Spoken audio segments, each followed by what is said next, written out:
లూకాసు వార్త 17 అధ్యాయం 11 నేను చదువుతాను జాగ్రత్తగా. ఆయన యెరూషలేమునకు ప్రయాణమైపోవచ్చు సమరయ గలిలయ మధ్యగా వెలుచుండగా ఎవరైనా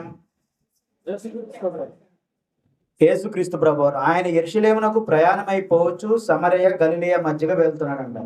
క్రీస్తు ప్రభువారు ఆయన ప్రతిరోజు దినచర్య ఏంటిది? అది ప్రతిరోజు దినచర్య ఏంటి?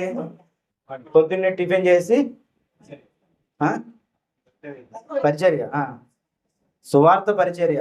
మనకులాగా పనికి వెళ్ళటం, ఎలా బతకాలి, ఏం తెచ్చుకోవాలి, ఈరోజు ఏ పనికి వెళ్ళాలి, పొద్దున పూట ఏం తినాలి, మధ్యాహ్నం ఆహారం ఏంటి, రాత్రికి ఆహారం ఏంటి, ఇవన్నీ మనం ఆలోచించుకుంటా ఉంటాం. ఏ పనికి వెళ్ళాలి ఏంటని. ఇది మన దినచర్య. సంపాదించుకోవాలి కాబట్టి ఖచ్చితంగా సంపాదించుకోవాలి, అందులో ఎటువంటి లేదు. క్రీస్తు ప్రభువారు అంటే దేవుని కుమారుడు కాబట్టి ఆయన సువార్త ప్రకటించాడు కాబట్టి ఆ సువార్త క్రమంగానే ఆయన దినచర్య రోజు అదే. ఒక రోజును ఒక ఊరు నుండి ఇంకో ఊరికి, ఒకరోజు ఒక ఊరు వెళ్ళాడంటే ఆ ఊరిలో సువార్త ప్రకటించేశాడు. మరుసటి రోజు ఇంకొక ఊరు వెళ్ళాలి, ఇంకొక ఊరు వెళ్ళి అక్కడ సువార్త ప్రకటించడం. ఆయన దినచర్య అంతా అదే. ఇట్లాగే ఆయన ఏం చేస్తున్నాడు? యెరూషలేమునకు ప్రయాణం అయిపోవచ్చు సమరయ గలిలయ మధ్యగా వెళ్తూనే ఉన్నాడు, సువార్త ప్రకటించుకుంటూనే ఉన్నాడు. మరి ఈయనకి ఆహారం ఏంటి? ఈయనకి వస్త్రం ఏంటి? ఈయనకి ఆహారం ఏంటి? ఈయన ఆరోగ్యం ఏంటి? ఈయన వస్త్రం ఏంటి అంటే ఇవన్నీ ఎవరు చూసుకుంటారు?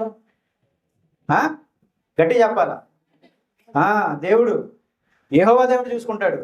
ఎందుకు యెహోవా దేవుడు చూసుకుంటాడు? Very good. క్రీస్తు ప్రభువారు దేవుని పని లోకంలో చేస్తున్నాడు. క్రీస్తు ప్రభువారు దేవునికి ఒక పని చెప్పాడు, నువ్వేం చేయాలంటే ఈ లోకంలో స్వార్థ ప్రకటించాలి. కాబట్టి క్రీస్తు ప్రభువారు ఆయన పని మీదే ఉన్నాడు. ఈ ఊరికి వెళ్ళాడు, ఈ ఊరికి వచ్చాడంటే ఆయన నువ్వేదో ఫంక్షన్ చేస్తున్నావా, నువ్వేదో భోజనం పెడుతున్నావా, తినేసి వెళ్దాంలే అని చెప్పి కాదు. ఆయన సువార్త ప్రకటిస్తున్నాడు ఈ లోకంలో. ఇక్కడికి వచ్చాడంటే సువార్త ప్రకటిస్తున్నాడు. ఇంకో ఊరు వెళ్ళాడంటే అక్కడ సువార్తే, ఇంకొక ఊరు వెళ్ళాడంటే అక్కడే సువార్తే. ఈ సువార్త కొంతమంది నచ్చదు, ఎంటర్ అనమాట. ఆ వినలో ఏం చేశారు? ఆయన్ని రాళ్లతో కొట్టారు. సువార్త ప్రకటిస్తున్నప్పుడు, సువార్త బోధిస్తున్నప్పుడు క్రీస్తు ప్రభు వారు కొంతమందికి నచ్చట్లా. ఏనైంది సువార్త చెప్పేది?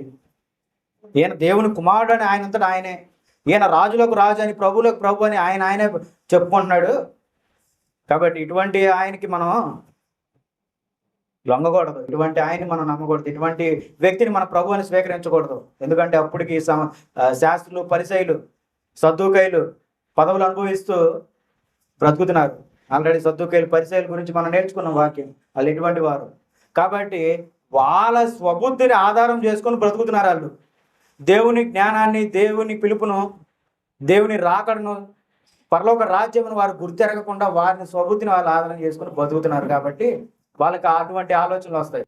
కాబట్టి ఆయన సువార్త ప్రకటిస్తున్న సమయంలో ఆయన మీద తిరగబడ్డారు అనేక మంది. వీటన్నిటిని లెక్క చేయాల. ఒక్కసారి తిరగబడ్డారు, అమ్మో ఇంకా కష్టం, సువార్త దేవుని పని చేస్తే అమ్మో ఈ ఊరు అంటే ఈరోజు బతికిపోయా, ఇంకో ఊరు వచ్చింది అనుకో, ఇంకో ఊర్లో అయితే నన్ను చంపేస్తారు అనుకున్నాడా క్రీస్తు ప్రభు వారు? అనుకోలా. ఇది దేవుని పని. కష్టమైన నష్టమైన నేను పరిగెడతా. ఎవరి కోసం? దేవుడికి ఇచ్చిన మాట కోసం.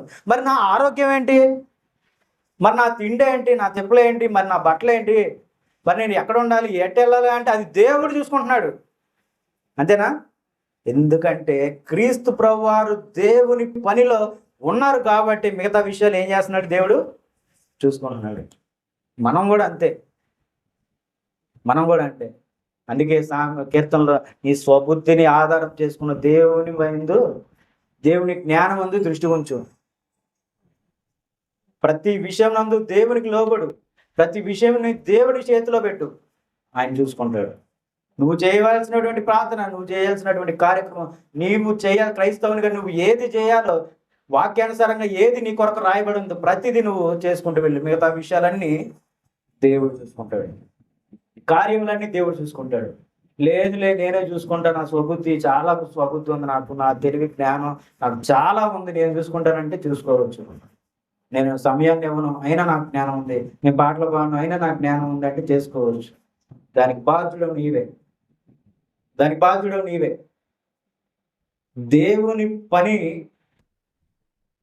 దేవుని పనిలో ఉన్నప్పుడు మిగతా విషయాలన్నీ ఎవరు చూసుకుంటున్నారు? దేవుడు చూసుకుంటున్నాడు. యోనా గారు ఒక పట్టణానికి వెళ్ళమని దేవుడు ఆజ్ఞాపించినప్పుడు వెళ్ళలేదు ఆయన. వెళ్లకుండా ఆయన వేరే రూట్లో ఎటో పోయాడు. అబ్బో నా వల్ల కాదు అటు, నేను ఇటు వెళ్తానని చెప్పి ఇటు వెళ్ళాడు. ఏమైంది? ఆ చేప కడుపు సముద్రంలో తోస్తాడు దేవుడు. దేవుడు సముద్రంలో తోస్తాడు. అంటే దేవునికి వ్యతిరేకంగా, దేవునికి విరుద్ధంగా జీవించినప్పుడు ఏమవుతుంది? మనకి శ్రమ. దేవునికి విరుద్ధంగా జీవించినప్పుడు యోనా గారు ఎటువంటి శ్రమ ఎదుర్కొన్నారో మనం కూడా అటువంటి శ్రమను ఎదుర్కొంటాం. కాబట్టి దేవునికి ఇష్టడుగా, దేవుని వాక్యానుసారంగా మనం జీవించినప్పుడు దేవునికి దగ్గర అవుతాము, దేవుని దగ్గర అవుతాము. ఒకవేళ అటువంటి స్థితి వచ్చింది, దేవుని మాట వినకుండా ఏమయ్యాడు?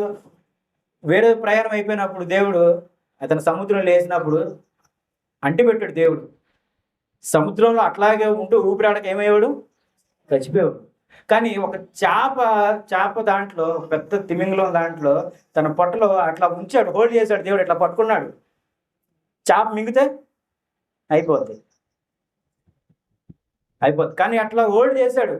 సరే వీడికి అవకాశం ఇద్దాం. అంత అగాధ కోపం కిందకి వెళ్ళిపోయాడు, సముద్రం కిందకి వెళ్ళిపోయాడు. ఎన్నో వేల కిలోమీటర్ల కింద సముద్రం కింద ఉంటుంది. అంతకు లోపలికి వెళ్ళిపోయాడు. అక్కడ హోల్డ్ చేసి ఇట్లా పట్టుకున్నాడు. అదేమి చేయలే, మింగలేదు. దానికి 3 రోజులు అంటే ఆకలేదా? వేసిద్ది. కానీ వెళ్ళింది ఆకలి ఏమన్నా తినడానికి వెళ్ళిందా? వెళ్ళలా. ఆ కిందనే ఎట్లాగే పట్టుకుంది. దేవుడు ఆజ్ఞాపించాడు, కొంచెం ఉంచి అట్లా చూద్దాం ఏంటి. వెంటనే ఆయన తెలుసుకున్నాడు. ఆ ప్రార్థన కూడా యోనా పత్రిక, మన యోనా రాసిన బ్రతికి చదివినప్పుడు 2వ అధ్యాయంలో పదాలు, చాలా పదాలు ఆల్రెడీ మనం ఇక్కడ చెప్పుకున్నాం. మీరు ఇంటికి వెళ్ళినప్పుడు చదవండి వాటి గురించి. 2వ అధ్యాయంలో రాయబడిన మాటలు, నేను అగాధ కోపంలోనికి వెళ్ళిపోయాను. ఇక్కడంతా చీకటిగా ఉంది, ఏ మనుషుడు నాకు కనిపించట్లా. నీ మాటను ధిక్కరించి నేను తప్పు చేశాను, నీ మాటను ధిక్కరించి నేను పాపం చేశాను. నాకు ఈ శ్రమ కరెక్టే, నీ చిత్తమైతే నేను కాపాడు అని అడిగాడు. మనకు ఒకవేళ శ్రమ వచ్చినప్పటికీ దేవుడు మరలా మనల్ని కాపాడతాడు. దేవుడికి మనం లోపడాలి. ఇక్కడున్న మనందరం యోనా లాంటి వారమే. దేవుడు గుర్తెరిగినటువంటి వారం, కానీ ఆయన మాటకు క్రమంగా లోబడినటువంటి వారం. ఎందుకంటే మన స్వబుద్ధిని ఆధారం చేసుకొని జీవిస్తామన్నాం.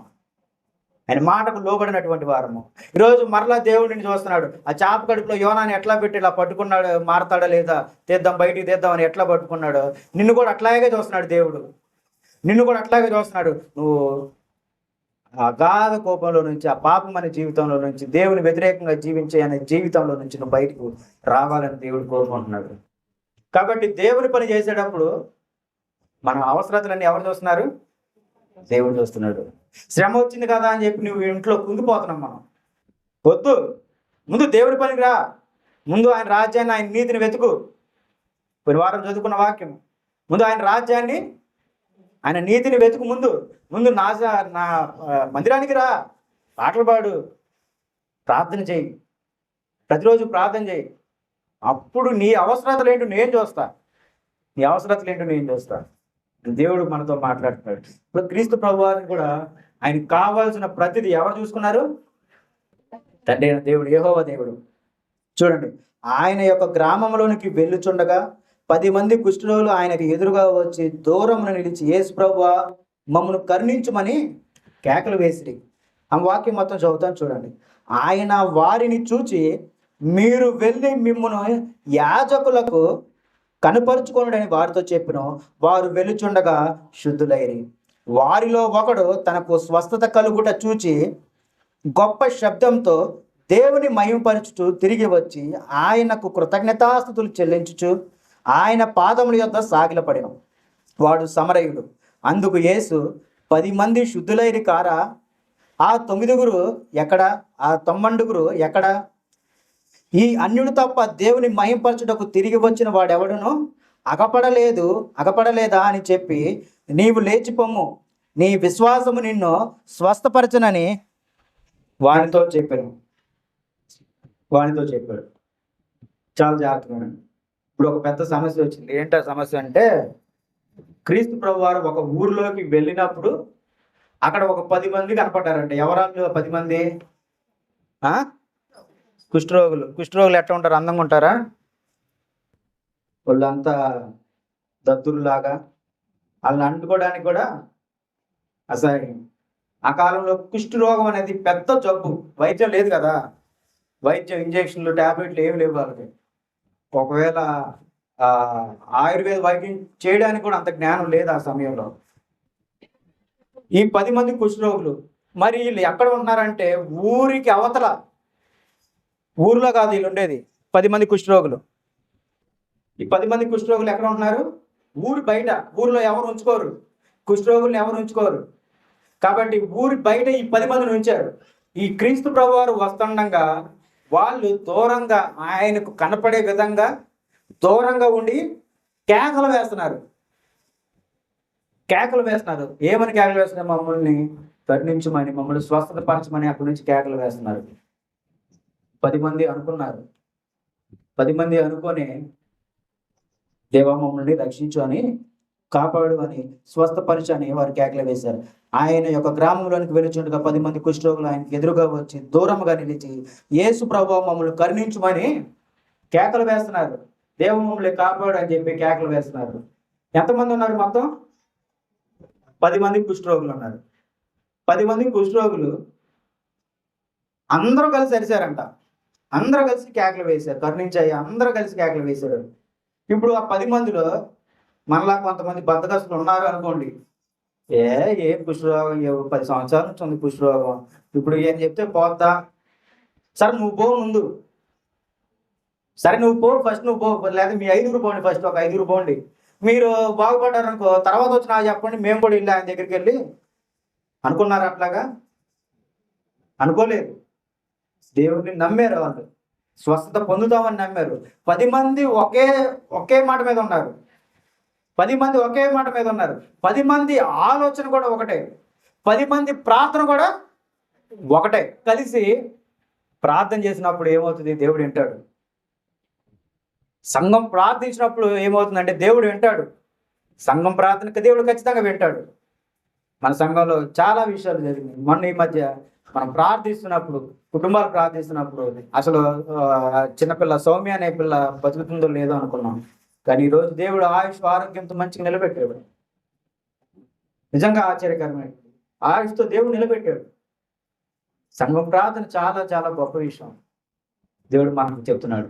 ఈ 10 మంది కుష్ఠరోగులు అందరూ ఒకే మాట మీద ఉండి దేవుడు స్వస్థపరుస్తాడు, క్రీస్తు ప్రభువారు స్వస్థపరుస్తాడు, అయ్యా మమ్మల్ని కరుణించి మన దూరంగా ఉండి కేకలు వేశారు. చూడండి క్రీస్తు ప్రభువారు ఏమన్నారు? ఆయన వారిని చూచి మీరు వెళ్ళి మిమ్మను యాజకులకు కనపరచుకోండి అని వారితో చెప్పిన. వారు వెళ్ళుచుండగా శుద్ధులైరి. మిమ్మల్ని మీరు యాజకులకు కనపరచుకోండి, వెళ్ళండి. వీళ్ళంతా వచ్చి కేకలు వేశారు. వెంటనే ఏమన్నాడు క్రీస్తు ప్రభువారు? రండి రండి వచ్చి కూర్చోండి, మిమ్మల్ని అందరినీ నేను స్వస్థత పరుస్తాను అని అన్నాడా? అందరి మీద చేతులు వేసి స్వస్థత పరిచాడా? పరచలేదు. అక్కడ ఏం జరిగింది? మిమ్మల్ని మీరు మీ యాజకులకు దగ్గరికి వెళ్ళి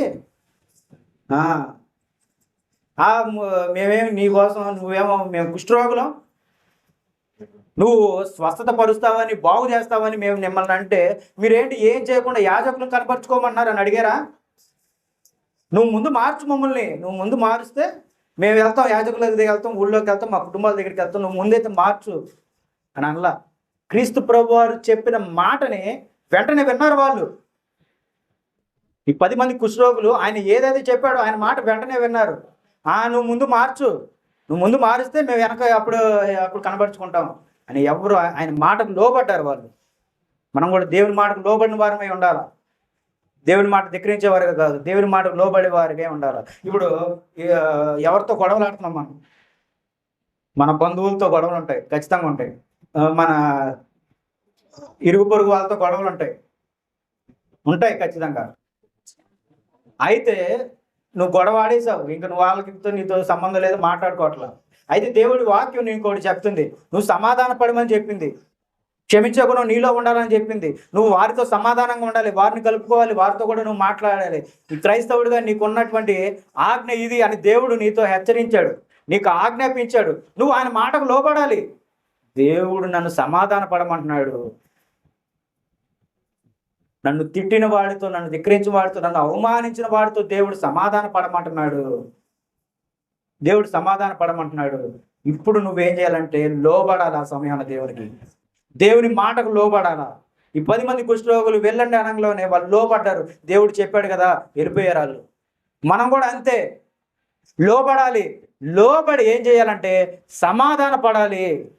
నీ పొరుగు వారితోనైనాను, నీకు ఇష్టమైన నీ బంధువులతోనైనాను నువ్వు గొడవ పడినప్పుడు దేవుని మాట కోసం లోబడి వారితో సమాధాన పడాల్సిందే. నువ్వు వాక్యం చదువుకుంటావు, నువ్వు క్షమించే గుణం నీలో ఉండి నువ్వు ఎదుటి వారితో సమాధాన పడాలి అంటే నువ్వు వాక్యం చదువుకుంటున్నావని కాదు, దేవుడు నీకు ఆజ్ఞాపిస్తున్నాడని, దేవుడు నీతో మాట్లాడాడని, దేవుడు నిన్ను ఆ పని జరిగించు చెప్తున్నాడు దేవుడు ఆ మాట నీకు. ఇప్పుడు వాక్యం విన్నా కూడా నేను వాక్యం చెప్పట్లా, దేవుడు నీకు ఆజ్ఞాపిస్తున్నాడు సమాధాన పడమని దేవుడు మనకు ఆజ్ఞాపిస్తున్నాడు. దేవుడు నీకు ఆజ్ఞాపిస్తున్నాడు. ఈ 10 మంది కుష్ఠరోగులు కూడా వెంటనే మీరు వెళ్ళండి యాజకులు కనపరుచుకోమని చెప్పినప్పుడు వారు ఆయన మాటకు లోబడ్డారు.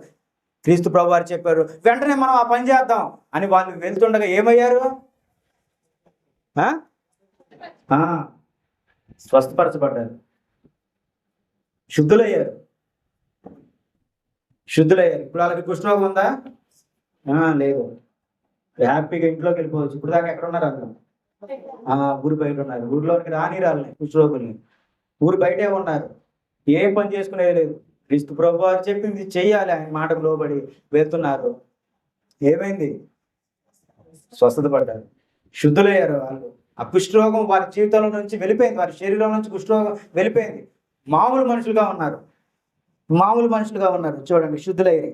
15వ వచనం, వారిలో ఒకడు తనకు స్వస్థత కలుగుడు చూచి గొప్ప శబ్దంతో దేవుని మహింపరచుచు తిరిగి వచ్చి ఆయనకు కృతజ్ఞతాస్తుతులు చెల్లించు ఆయన పాదముల యొక్క సాగిలపడిన వాడు సమరయుడు. అందుకు యేసు 10 మంది శుద్ధులైరి కారా, ఆ 90 ఎక్కడ? ఈ 10 మంది ఎంతమంది అయ్యారు? 10 మంది కుష్ఠరోగులు శుద్ధులయ్యారు. ఓకేనా? 10 మందిలో నుంచి ఎంతమంది క్రీస్తు ప్రభు వారి ఎక్కడికి వచ్చారు? ఒక్కడే.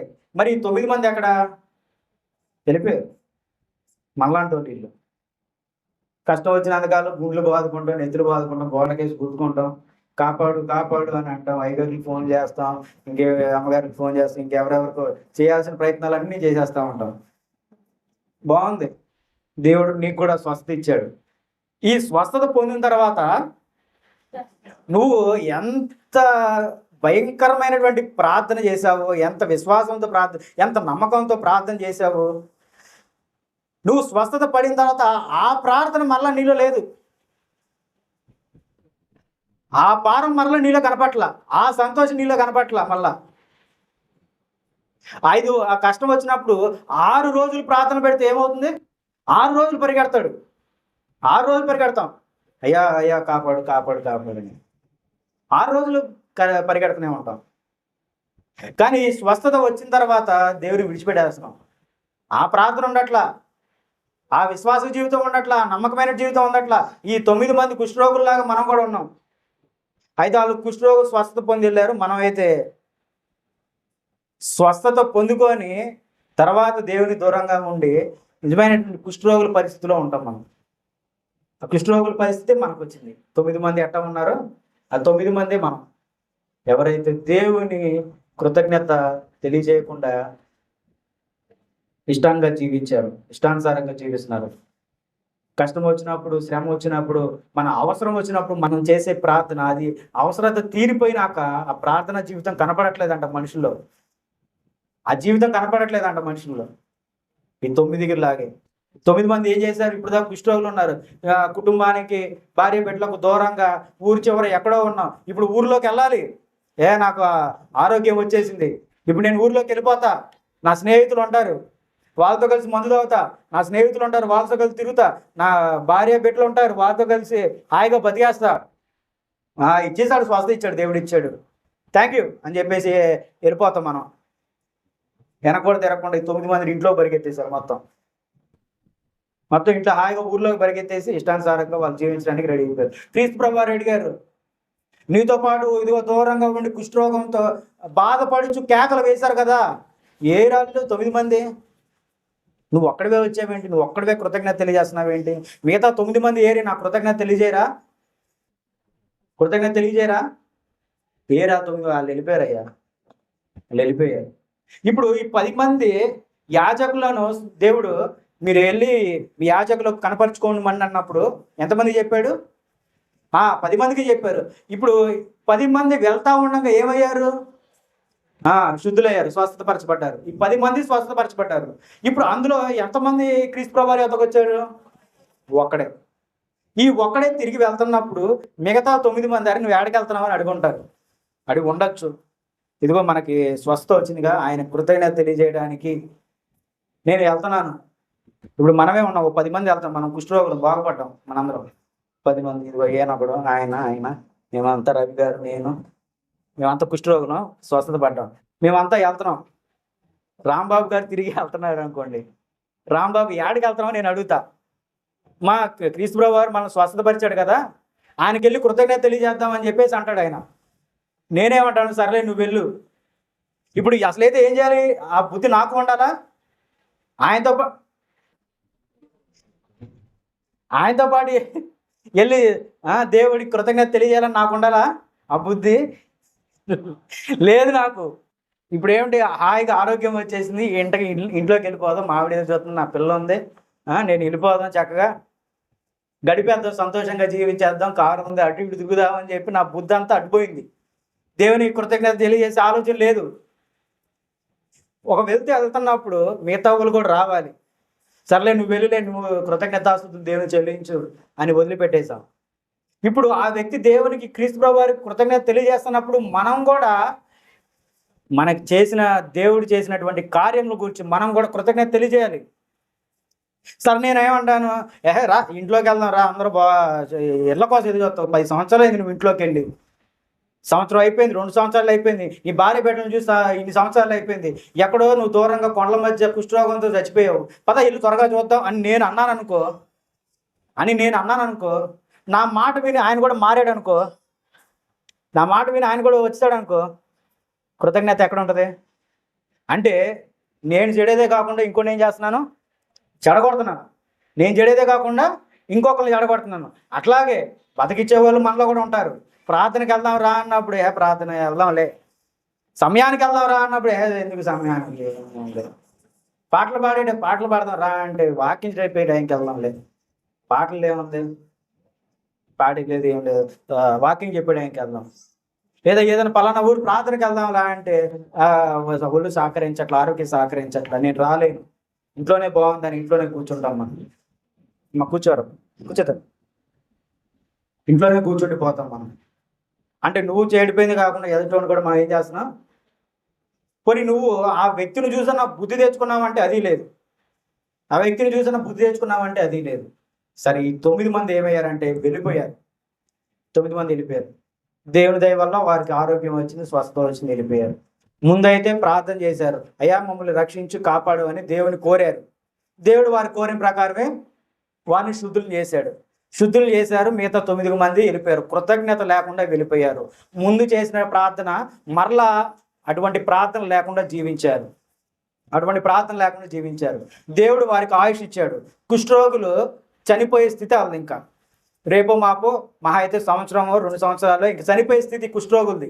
మెడిసిన్ లేదు, ఏం లేదు, చచ్చిపోయే స్థితే వాళ్ళది. చచ్చిపోయే వాళ్ళకి దేవుడు ఏమి ఇచ్చాడు?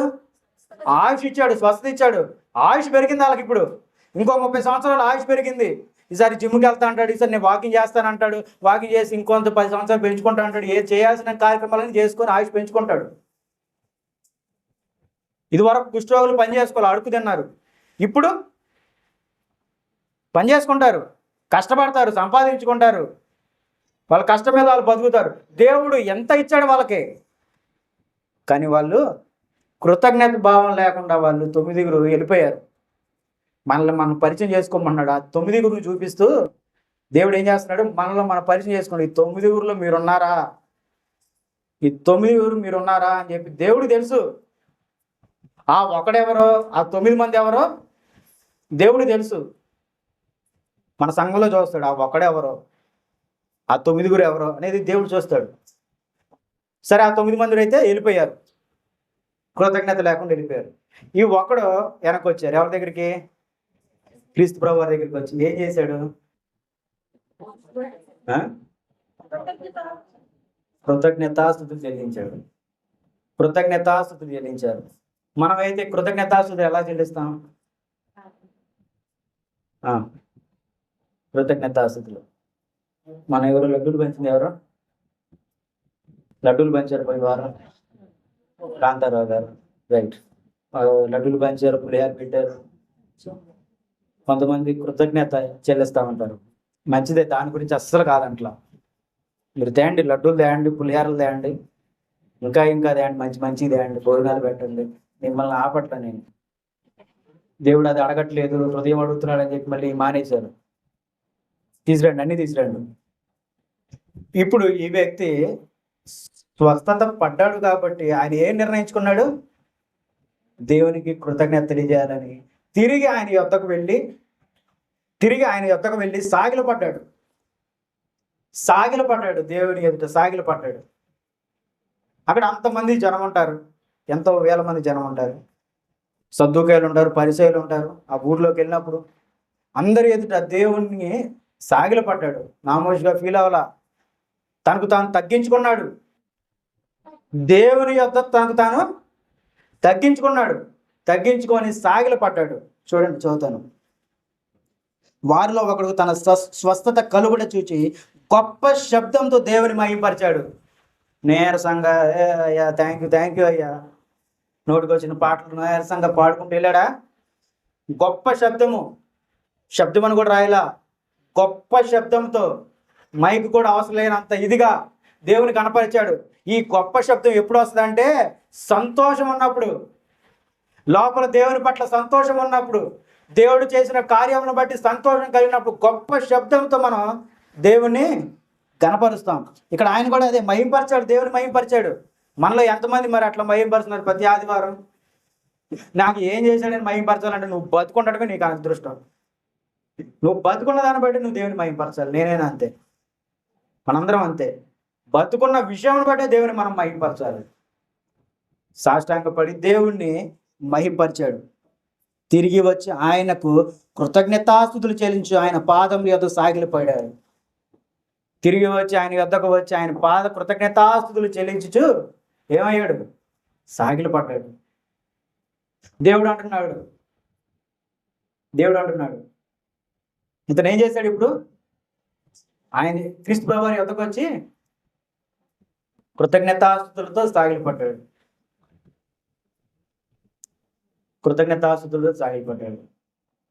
ఆయన చేతిలో ఏమన్నా ఉందా? ఒక చేతిలో బూందీ, ఇంకో చేతిలో లడ్డూలు, పులిహార కానీ, లేదా ఏమన్నా కోళ్ళు కానీ, మేకలు కానీ, గొర్రెలు కానీ ఏమైనా పట్టుకొని పోయాడా?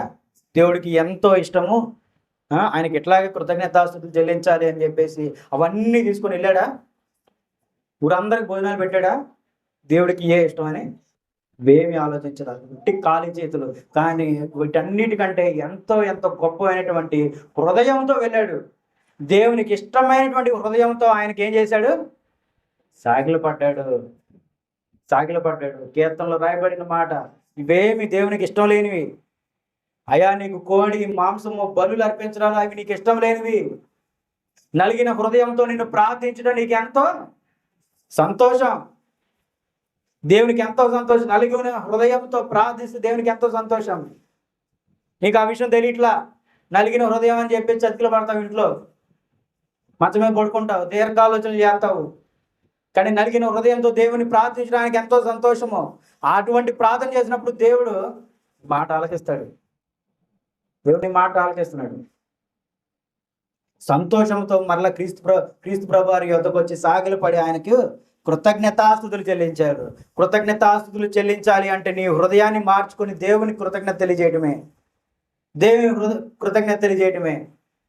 నువ్వు సంతోషంతో నువ్వు పంచుకుంటావు, నువ్వు ఆహారాన్ని పంచుకుంటావు. కానీ నిజంగా దేవునికి ఇష్టమైనది ఏంటంటే నీ హృదయము దేవునికి ఇష్టమైంది. నీ హృదయం దేవునికి ఇష్టమైంది.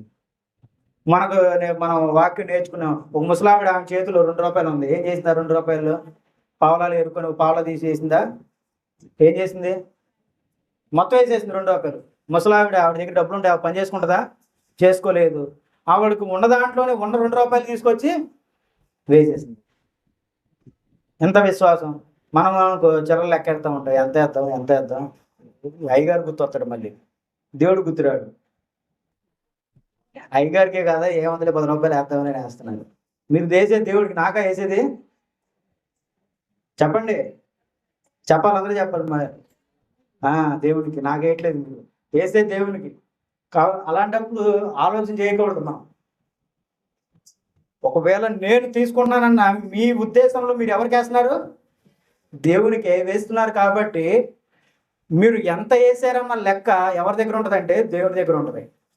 దేవుడి దగ్గర ఉంటుంది. అది గుర్తుపెట్టుకోండి. మీరు వేసే ప్రతిదీ, మీరు హెచ్చించే ప్రతిదీ, మీరు తీసుకొచ్చే ప్రతి బియ్యము, ప్రతి గింజ, అది దేవుని లెక్కలో ఉంటుంది. దేవుని లెక్కలో ఉంటుంది. కాబట్టి వాటిని గుర్తించండి. కాబట్టి 10 మంది కుష్ఠరోగుల్లో 9 దేవుని విడిచిపెట్టి వెళ్ళిన వారు ఉన్నారు. కేవలం ఒక్కడు మాత్రమే క్రీస్తు ప్రభు వారి దగ్గరికి రాబడ్డాడు. ఇప్పుడు లోకంలో 10 కోట్ల మంది ఉన్నారు. 7 కోట్ల ఎంత ఎంత లెక్క ఏమో తెలుసా మీకు ఏమన్నా? 7 బిలియన్ క్రోర్స్. సరే, భారతదేశంలో 150 కోట్ల మంది ఉన్నారు. 150 కోట్ల మంది ఉన్నారు. 150 కోట్ల మంది. ఇదే పరలోక రాజ్యం స్కీమ్ అంతే. ఇంకా ఇంతే డివిజన్ ఇంతే. ఈ 10 మంది ఉన్నారు. 10 మందిలో వెనక్కి ఎవరు వెళ్ళిపోయారు? అటువైపు 9 మందే. క్రీస్తు ప్రభు యొద్దకు ఎవరు వచ్చారు? ఒక్కళ్ళే. దీన్ని బట్టి ఆలోచన చేయండి. 10 మందిలో 9 మంది 10 మందిలో 9 మంది వెళ్ళిపోయారు. 5 సగమో, లేక 4 3 లేదా 7 8 కాదు. ఒక ఇద్దరు అటు వెళ్ళిపోయి 8 మంది పరలోక రాజ్యానికి వెళ్ళిపోయారు అనుకోవడానికి లేదు. 9 మంది వెళ్ళిపోయారు. ఎవరు వచ్చారు తిరిగి? ఒక్కళ్ళే.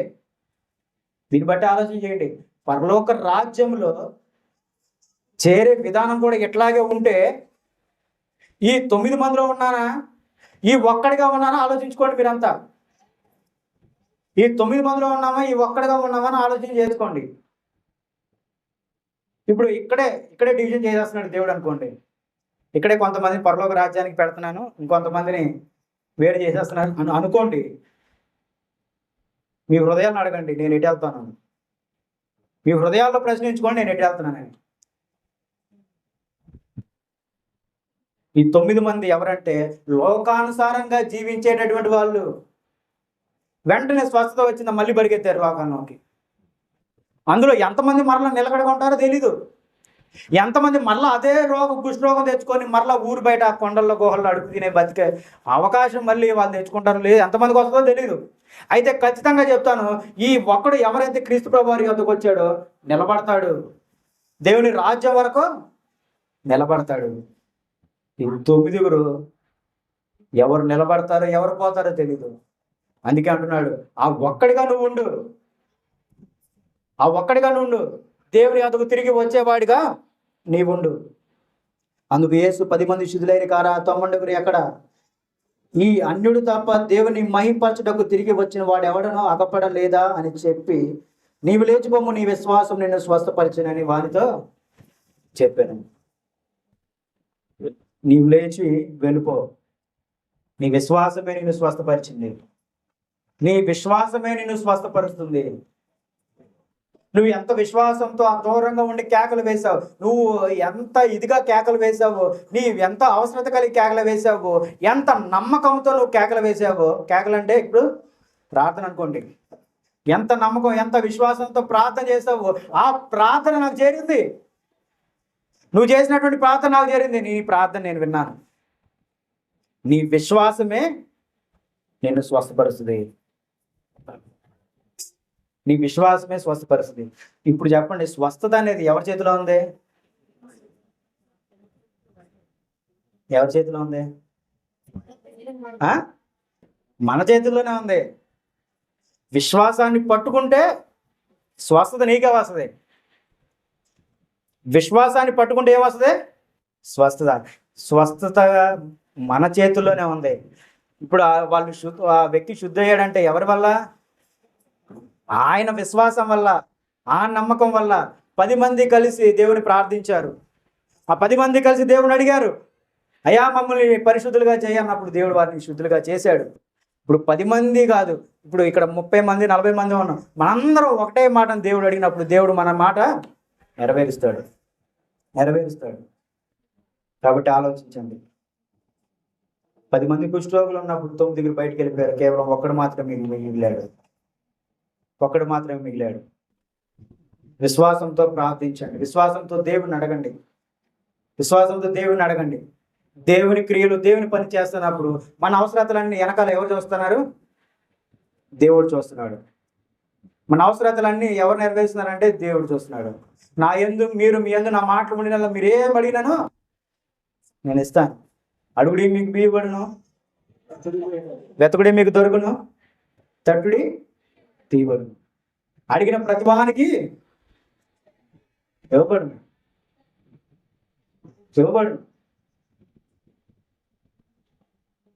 కాబట్టి ఆలోచించండి. మంచి మంచి ఈవులు దేవుడు మనకి ఇవ్వగలడు. మీ వ్యర్థమైనటువంటి జీవితాలతో వాటిని పాడు చేసుకోవాలి. 10 మంది కుష్ఠరోగుల్లో 9 మంది కుష్ఠరోగుల్లాగా మీ వ్యర్థంగా బ్రతకవద్దు. దేవుని ఆశ్రయించుకొని బ్రతకండి. కాబట్టి వాక్యం విన్న మీ అందరికీ క్రీస్తు ప్రభువు నామమున వందనాలు తెలుపుకుంటూ వాక్యాన్ని ముగిస్తున్న వాక్యం విన్న మీ అందరికీ వందనాలు.